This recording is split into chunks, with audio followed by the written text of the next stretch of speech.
Lonely lumberjack, paid $2.00 for woman, with sack on her head, at auction, marries her when she says name. Oregon Territory, spring of 1869, a dust-worn outpost along the Oregon Trail. The scent of dry timber, horse sweat, and tobacco hangs thick in the air. Around the makeshift auction stage, nothing more than planks nailed to wagon crates, a crowd of men gathers. Rough hands, dull eyes, hungry hearts and hollow souls. The kind of place where even decency forgets to stop. A man with a faded blue vest and rusted deputy badge slams a wooden gavel onto the post. "All right, last one for the day," he bellows. "She ain't got no name, ain't shown her face, sack over the head since Missouri. Says she can work, says she'll obey. Starting bid, $2. Who's brave, or drunk, enough to marry the mystery?" Laughter breaks like a whip. "Maybe she's a witch under that thing," one man shouts. "Or a corpse," says another. "Might as well marry the damn sack." A few men spit into the dirt and turn away. Others stay to watch, nudging each other, waiting for someone foolish enough to raise a hand. On the wooden platform she stands still, barefoot, dusty, her hands bound in front with fraying twine. The sackcloth over her head is stained, too large, tied tight at the neck. Only her breathing betrays her fear. It comes quick, shallow, controlled, but barely. Her fingers twitch, clench, release. "She's no good to anyone if she won't even speak," the auctioneer grumbles. No one steps forward, not for a long minute. Then the crowd parts like water. From the back, a tall figure walks forward, broad shoulders beneath a canvas coat, a face shaded by the brim of a black hat, worn but clean. His boots are heavy with mud, his shirt sweat-lined, and his axe hand is wrapped in leather strips. A man who has lived more with trees than people. $2, he says. Silence falls like snow. The auctioneer squints. "You sure, mister?" "I said what I said." His voice is low, not angry, not eager, just certain. A few men snicker. Must be desperate. The auctioneer clears his throat, nervous now. "You do not want to see what you are buying?" The man tilts his head toward the woman, still unmoving beneath the sack. "I ain't buying a face," he says quietly. "I am marrying a person." Even the wind stops. No one laughs this time. "Fame?" the auctioneer mutters. "Silas Boone." "Profession?" "Lumberman, Northridge." The auctioneer scribbles. "Fine. Let it be known that Mr. Silas Boone, resident of Oregon Territory, has entered lawful marital contract under the eyes of God and the witness of this court." He shoves the paper toward Silas, who signs without flinching. Then he turns to the woman.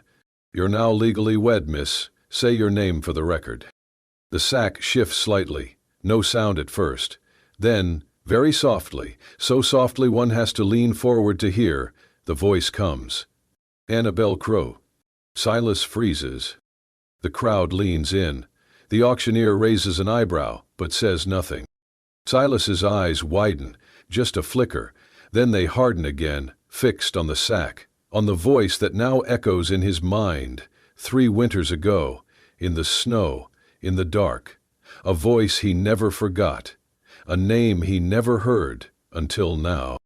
And suddenly, the forest silence, the bloody snow, the firelight in that frozen cave, it all rushes back. He steps off the platform slowly, takes the woman's arm, not roughly, not urgently, just firmly enough to say, "You are safe now." No one stops them as they walk away. Not a word from the crowd, just the creak of boots over planks and the whisper of a name that still trembles between them. Annabelle Crow. The forest closed in around them as they walked, the trail narrowing to a thread of broken pine needles and packed earth. The light dimmed beneath the canopy, sun straining through the thick boughs like it too was unsure whether to come closer. Annabelle said nothing. The sackcloth still covered her head, drawn tight around her neck, the edges fluttering in the evening breeze. Once the wind caught it enough to tug sideways. She reached up instantly, adjusting it with both hands, keeping her face hidden. Silas Boone walked several paces ahead, leading the old mule that carried the few supplies they had been allowed from the outpost. He did not turn around, nor try to speak. He simply kept to the trail, every so often glancing toward the trees, as if listening for more than wind. The silence between them was not awkward. It was a silence carved from different kinds of survival. They reached the cabin before dusk. It was built from dark pine, not large but tight, strong, clean, set against a rise of earth that blocked the worst of the north wind. There was a stone chimney, a stack of wood beside the door, and a rusted horseshoe nailed above the frame. Silas reached the door, pushed it open with a creak, then stepped aside. "You pick where you stand," he said quietly. "No one's going to place you anymore." Annabelle stepped in slowly. Her movements were cautious but not weak. She did not remove the sack. Her steps made almost no sound across the smooth wooden floor. She did not sit at the table. She crouched against the far wall, back to the room, hands resting on her knees, silent. Silas stepped in behind her, placed a bundle of firewood near the hearth and began to work at the stove. No questions, no commands, only the occasional sound of iron shifting or water boiling. The scent came slowly, warm, thick, real. Something with spice. Quill of cinnamon, the salt of smoked meat. He worked in rhythm, as if he had done this 1,000 times before. Annabelle did not move. When the food was ready, Silas placed a wooden bowl near her. She flinched slightly but did not turn. He sat at the table with his own bowl, neither rushing nor staring. After several minutes, her voice came, muffled but audible. "Well, what is this?" Silas looked at his bowl, stirred once, and said, "I call it the meal for the last one standing." A pause. Then a quiet sound, almost a breath of a laugh, but stifled, withdrawn. He added, "Used to make it for myself after long days in the woods. Then I started making 2 bowls, even when there was no one to eat the second." She turned her head slightly, enough to glance sideways beneath the hem of the sack. On the chair beside him sat a second bowl, identical, steam rising from it, no one else in the room. Silas gestured toward it. "I used to set it for my wife, after the war, after the trees took more than they gave. Just a way to say, I came home alive again." He paused. "Now I set it for you, and for her." The silence held. The fire crackled. Annabelle reached for her bowl, slowly. Her hands trembled faintly, but she gripped the spoon and drew it under the sackcloth without removing it. She ate in silence, every bite small, careful, but she finished it. That night, while Silas washed the bowls in a tin basin near the stove, Annabelle remained by the wall, her knees drawn up, arms wrapped around them, watching, not speaking. But for the first time since he met her, she was not shaking. That night, after the fire had died down to a steady glow and the last embers of supper had been cleaned from the bowls, Silas sat alone before the hearth. He had not lit a lantern. He did not need it. The firelight was enough, casting long shadows that danced along the log walls like silent memories. Outside, the wind moaned through the trees, long, low, and familiar. He leaned forward, elbows on knees, letting the warmth touch his face. But it was not warmth he felt, not entirely. It had been 3 years ago, a winter thicker than any before, the kind of cold that turned pine needles into glass and lungs into fire. He had gone too far north for timber. Greedy for wood, stubborn with pride, he slipped on a slope, twisted his leg, and fell into a snowbank where no trail existed. By the time the snow covered his back, he had stopped fighting. But then, hands. Rough, calloused, a pull, dragging him. He remembered the pain, the jarring weight of his body moving against rock. Then darkness. He awoke to fire. A small cave, hidden behind a curtain of ice. The fire cracked and hissed beside him, and the smell, something earthy, bitter, like boiled bark, filled his nostrils. Across from him sat a figure, a woman. Her face was hidden beneath a sackcloth, tied carefully, just like the one in the cabin now. She wore layers of scavenged wool and leather, boots stitched from scraps. Her hands moved with precision as she poured a ladle of steaming liquid into a tin cup. When she spoke, her voice was neither high nor low, only soft, measured, tired. "You do not need to know who I am," she said, "but I am not going to let you die." He had tried to speak, but no words came. "Drink this," she continued. "It is pine bark and dry lichen. It will help the fever." He remembered the taste, bitter, but he drank. She had wrapped his leg, set it against hot stones, kept the fire going through the night. He faded in and out, fighting the cold, the pain, and whatever dreams tried to steal him away. When he woke again, morning, light blue and cruel, she was gone. Only the fire remained, low and guarded, and beside it, folded neatly, was a square of cloth, embroidered, purple flowers stitched in uneven thread, no larger than a palm. A token, or perhaps a message. He kept it, still had it, folded inside his coat pocket. And now, in the cabin behind him, a woman sat, with the same voice, the same quiet hands, the same sackcloth over her face, and a name, Annabel Crow. He closed his eyes, leaning further into the fire. He did not need proof. He had felt it the moment she had spoken on that auction stage. Not the name, the sound. The woman who had saved him had not wanted to be seen, not wanted to be known. And here she was again, still hidden, still nameless to the world, but not to him. He did not tell her that night. He let the memory live inside him, a silent agreement between past and present. He glanced back toward the small shape huddled near the far wall, sack still on her head, back still turned. The same fear, the same need to disappear. But this time, Silas thought, she was not alone. And that, maybe, was the start of something that could live beyond snow. The forest held its breath that morning. Mist clung low to the roots, curling around the base of the trees like secrets too shy to rise. A soft wind passed through the needles above, high and slow, as if even it did not want to interrupt. Annabel stepped outside the cabin alone. She moved quietly, arms folded across her middle, and walked toward the tall pine that stood like a sentinel at the edge of the clearing. The sack still covered her head, but her steps no longer wavered. Her spine was straighter now. Not proud, but no longer bowed. At the base of the tree she sat. She turned her face slightly to where the early sun cut through the branches. She reached up with trembling hands and loosened the knot behind her neck. The sack slid up just far enough to let her breathe, open-faced to the wind. Her mouth, her nose, a sliver of cheek. It was not defiance. It was a beginning. Silas saw her from the side yard, where he knelt beside a wooden basin, oiling the teeth of his saw. He did not rise, did not call out, but after a moment he spoke, low, steady, as if saying it more to the trees than to her. "I once got hurt bad, deep winter, got turned around near Black Ridge. I should have died out there." His fingers moved over the blade, cleaning.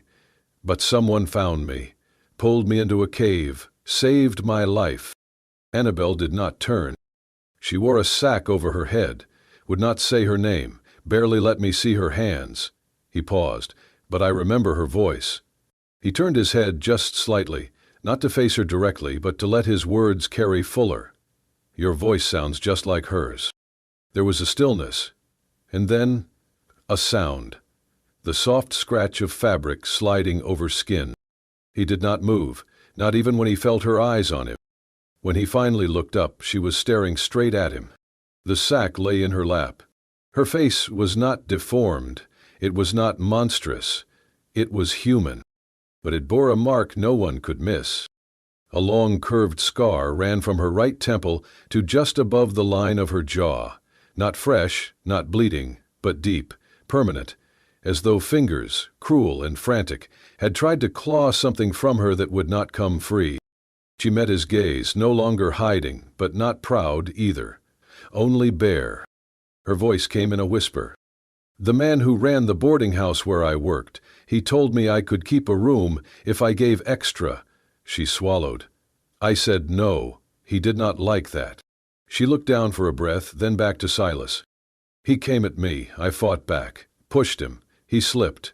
His head hit the stove. She stared past him now, into memory. Aim died. I ran.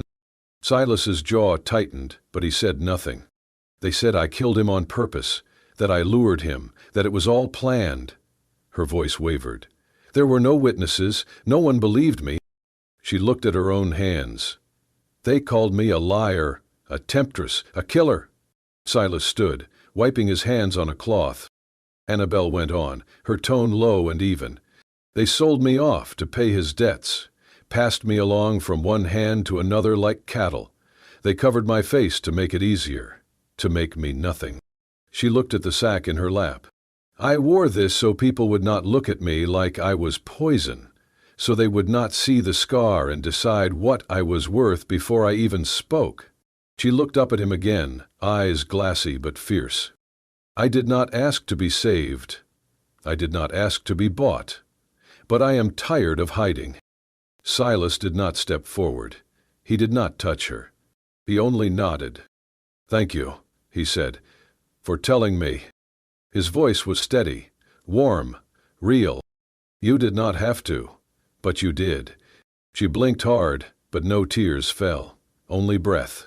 And in that breath, something shifted. For the first time since she arrived, she was not a shadow. She was a woman with a name, a story, and a face. And Silas had seen all three, and turned away from none.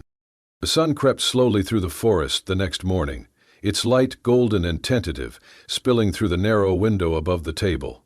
Dust motes spun lazily in the beam, like tiny spirits dancing between the wood-grain walls, blessing the quiet.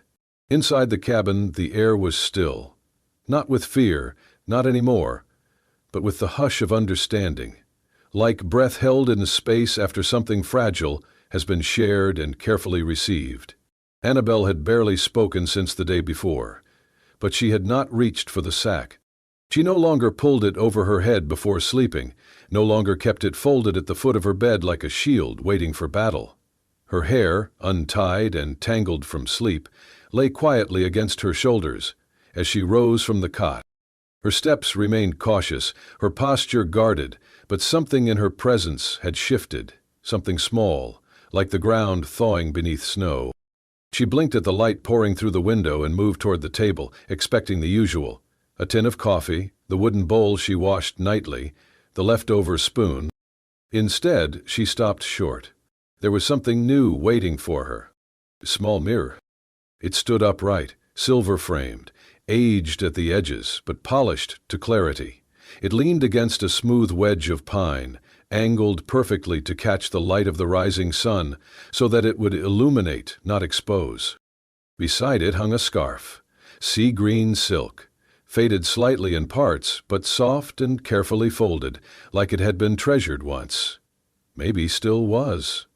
There was no note, no gesture pointing toward it, just the mirror and the scarf, placed there as if they had always belonged to that table, and as if she had always been meant to find them. Annabelle stared at the objects for a long time. She did not move. Not at first.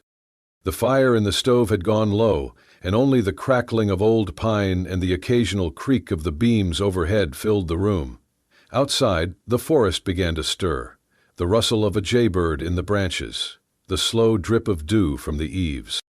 She approached the table slowly, as if afraid the mirror might reflect something she could not bear. But when she reached it, she looked. What she saw was not new. She had felt her face 100 times since the day her world cracked open. She knew the ridges of the scar, the path it carved down her cheek like a brand that never asked permission. Her hand lifted. She touched the mark lightly, the way one might touch a name etched into stone, familiar, inevitable. But this time, under the sun through clean glass, she did not wince. The scar was still there. It always would be. But so was the woman behind it. Her gaze lingered, then shifted to the scarf. She lifted it with both hands. It slipped through her fingers like river water. Cool, gentle, kind. There was care stitched into its every fiber. She brought it to her head, not to hide the scar, but to shape what others would see, to soften the outline, to take control of her own image, not out of shame, but of choice. The scarf settled into place like it belonged there.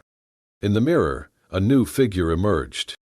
Not the hunted girl from the auction, not the ghost from the snowstorm, but a woman, full, upright, still carrying what she had lived through, but no longer buried by it. Behind her came a sound, soft boots on plankwood. She did not turn, she did not need to. Silas stood in the doorway, one shoulder leaning against the frame.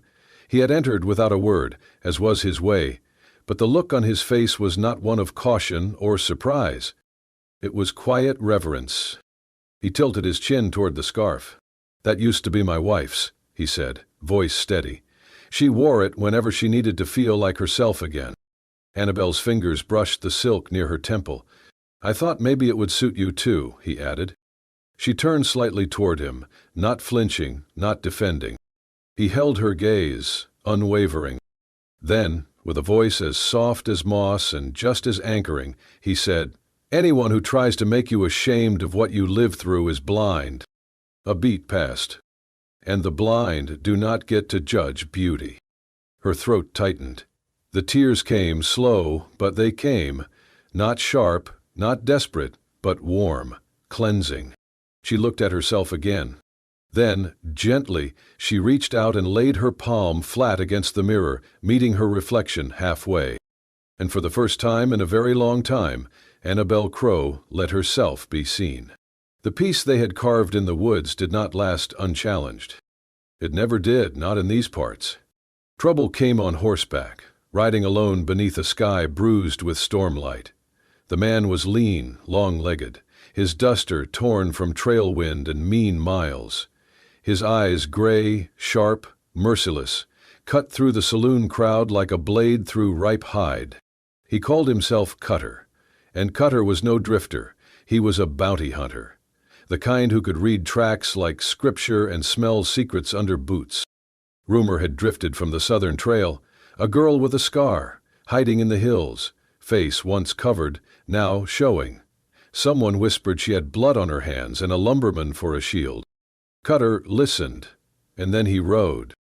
By the time he reached the logging post near North Ridge, he was asking too many questions. He posed as a lost traveler, claimed he was seeking work with the timbermen, said he heard tell of a man named Boone who lived deep in the woods. Silas met him by chance near the supply shed. One look, and he knew. Not by the words. Cutter was polite, measured. But the way he scanned the tree line, the stillness in his stance, it was the stillness of a snake just before the strike. Later that evening, Silas returned to the cabin. His face was colder than the wind. "He is hunting you," he said simply. Annabelle did not speak at first. She stood by the stove stirring soup that had gone thin with memory. Her eyes were steady but far away. Then, without a word, she crossed the room, opened the wooden chest at the foot of the cot, and pulled out the old sackcloth, folded neatly, untouched since the morning she had shed it. She held it in her hands for a long time. "I will wear it again," she said quietly, "one more time." Silas looked at her. "You do not have to." Her eyes met his. "This time, I choose it. Not for shame, for strategy." They laid the plan together that night. Annabelle would ride east, through the old fire road, wearing the sack.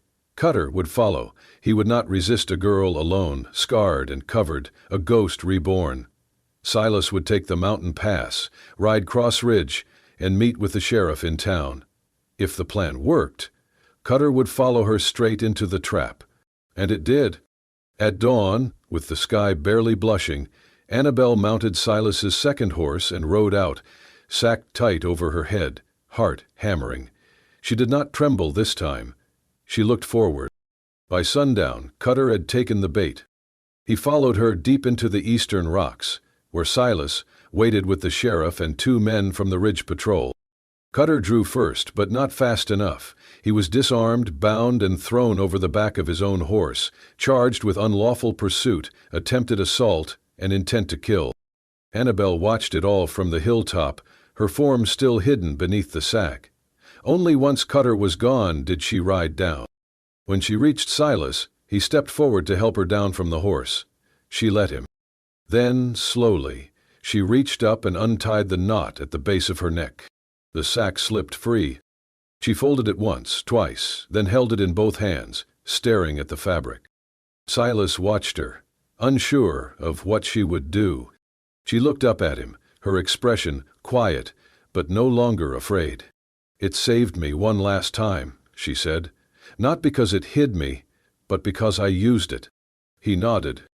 "Then what will you do with it now?"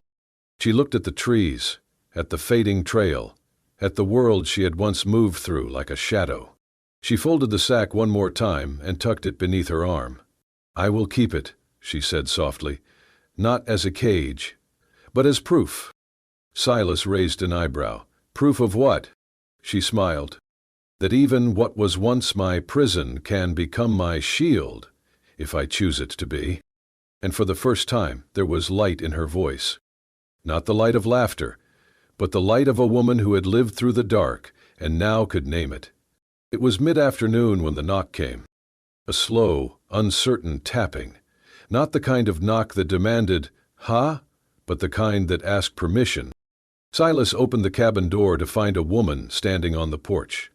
Her dress was worn, travel-stained, and her boots carried the red dust of long roads. Her skin was dark, her posture straight, her eyes cautious but kind. She held her hat in both hands.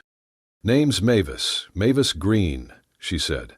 "I used to work at the Ridley House. Kitchen help, cook mostly." Behind Silas, Annabel stepped into the doorway. She froze when she saw the woman. Mavis took a step back, then stopped herself. "I heard you were up this way," she said quietly, "and I figured it was time I stopped being a coward." The wind rustled through the pines as silence stretched between them. "I saw what happened that night," Mavis said. "Saw him drag you into that back room, heard you scream, heard the crash, but I did not speak up. I needed the job. I needed to eat." Annabel's fingers tightened against the doorframe. "I am not proud of that," Mavis continued, "but I can make it right now, if you will let me." Later, over tea at the table, Mavis recounted everything, details only someone who had truly been there could know. She described the bruises, the blood, the silence that followed. "I should have said it back then," she whispered. "But I will say it now. You were telling the truth." With Silas's help, they wrote it all down. Mavis signed the affidavit in strong, careful penmanship. The letter was sealed and sent to the nearest judicial office by horseback courier. Weeks passed. The forest grew greener, the sky turned warmer. Then, one morning, the sheriff rode up, with a single envelope in hand. Silas opened it on the porch, read it twice before walking it inside. Annabel took it in her hands. The words were few. Charges against Annabel Crow dropped. Case closed. Warrant rescinded. She read them again. And again. Then she walked outside, past the firewood pile, past the horses, and down to the tree line. She found the old pine, the one she had once buried her sackcloth beneath. She sat at its base, running her fingers through the moss, breathing. She did not cry. She did not laugh. She just closed her eyes. And in a voice barely more than breath she said, "For the first time in my life, I do not have to run." Justice had come. Not with trumpets, not with applause, only with truth, and the quiet strength of someone who had finally decided to stand beside it. Spring came gently to the ridge. The trees, once bare and brittle, now wore soft buds like promises waiting to bloom. Mist still rolled in at dawn, but it was thinner, lighter, as though even the fog had grown tired of hiding. Birds sang again. The river moved with purpose. The forest felt forgiving. Silas had been busy. With spare wood and a quiet kind of care, he built a modest canopy just outside the cabin, near the edge where wildflowers began to claim the grass. It was nothing grand, 4 upright beams, a simple arch draped in linen, but it stood strong. Like him. They invited only a few. Mavis came, smiling wide in a dress that did not match but still suited her spirit. The old blacksmith, from town, brought a bottle of apple brandy. The shopkeeper's wife carried a basket of bread and a bouquet of mountain lavender. They were not many, but they were enough. Inside the cabin, Annabel stood before the small mirror Silas had left for her months ago. Her dress was plain muslin, hand-stitched, the color of cream. But it fit her perfectly, because she had made it herself, with steady fingers and quiet nights. On her head she wore a veil. It was made from the sackcloth, the same one that had once hidden her shame, her fear, her name. But now it was something else. Silas had washed it, sun-dried it, and cut it with care. The edges were sewn with white thread, the kind used for mending old linen. And on the corners, embroidered in faint purple, were tiny wildflowers, almost identical to the ones stitched into the handkerchief she had once left behind in the snow. When she stepped out of the cabin, the forest fell still. Silas stood beneath the wooden arch, hands folded, heart full. He had trimmed his beard, polished his boots, and ironed the only shirt he owned without sap stains. But none of that mattered when he saw her. She moved slowly, like the earth had finally given her permission to be seen. And she was beautiful, not because the veil covered the scar, but because she had chosen to wear it again, on her terms. As she reached him, Silas took her hands. His voice was low, but every word was steady. "No matter what covered your face," he said, "you were always the woman I chose from the start." He paused, looking into her eyes. "And now, you are the woman I vow to stand beside to the end." Annabel smiled, not with the caution of someone who had been hurt, but with the peace of someone who had finally healed. She whispered, "And I vow the same." There was no priest, no vows read from books, just them, and the trees, and the people who mattered most. And when they kissed, soft and sure, the wind picked up just enough to rustle the linen overhead. A few drops of rain fell, light as breath. Mavis leaned close to the blacksmith and said, not quite aloud, "Never thought I'd see a burlap sack turned into a wedding veil." Then, after a beat, she added, "Never thought it could be so damn beautiful." The blacksmith chuckled. "Ain't the sack," he said. "It's what she turned it into." Later that evening, as the fire crackled and laughter mingled with birdsong, Annabel sat beside Silas on the porch. The veil lay folded in her lap. She ran her fingers across the embroidered edge. "Funny," she said. "This thing used to mean everything I feared." He looked over. "And now?" She smiled. "Now it means everything I chose." Silas nodded. He reached over, lacing his fingers through hers. They sat that way until the stars came out. And the forest, once their prison, now held them like home. And so, beneath the towering pines, and a veil once born of shame, Annabel Crow and Silas Boone found what so many had lost on the frontier. Peace, not in forgetting the past, but in reclaiming it. Their love did not erase the pain, the scars, or the silence, but it turned what once bound them into something that could bless them.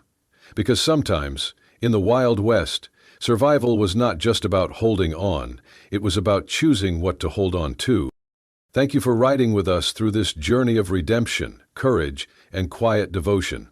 If stories like this move your heart and stir your soul, do not forget to subscribe to Wild West Love Stories, where love rides farther than fear, and even the roughest trails can lead home. Tap the bell so you never miss the next tale. Until then, ride steady, love deep, and remember, where bullets missed, hearts did not.